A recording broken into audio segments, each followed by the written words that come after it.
Am iubit și eu odată, doi ochi negri la o fată.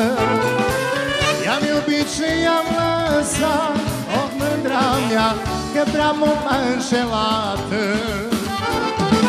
I-am iubit și i-am lăsat, o mândra mea, că prea mult m-a înșelat.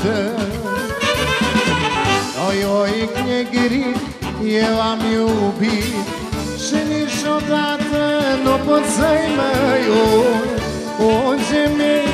Unde pășesc, la doi ochi negri eu mă gândesc. Unde merg, unde pășesc, la doi ochi negri eu mă gândesc.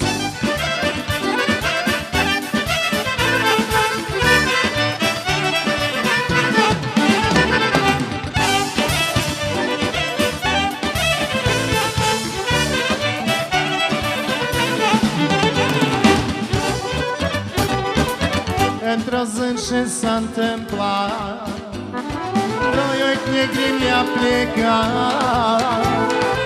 Cu priașele al meu mai bun, o mândra mea, am rămas singur pe drum. Cu priașele al meu mai bun, o mândra mea, am rămas singur pe drum. Doi ochi negri eu am iubit și niciodată nu pot să-i mă iubesc. Unde pășesc, la doi ochi negri eu mă gândesc. Unde merg, unde pășesc, la doi ochi negri eu mă gândesc.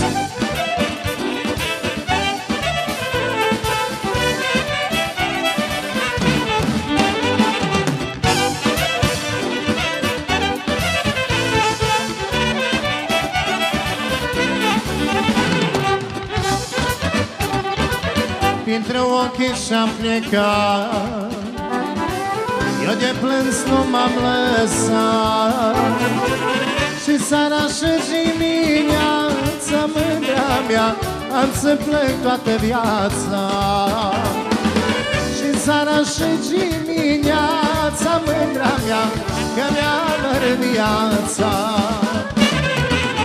Doi ochi negri eu am iubit și niciodată nu pot să-i mă iubesc. Unde merg, unde pășesc, la doi ochi negri eu mă gândesc. Unde merg, unde pășesc, la doi ochi negri eu mă gândesc.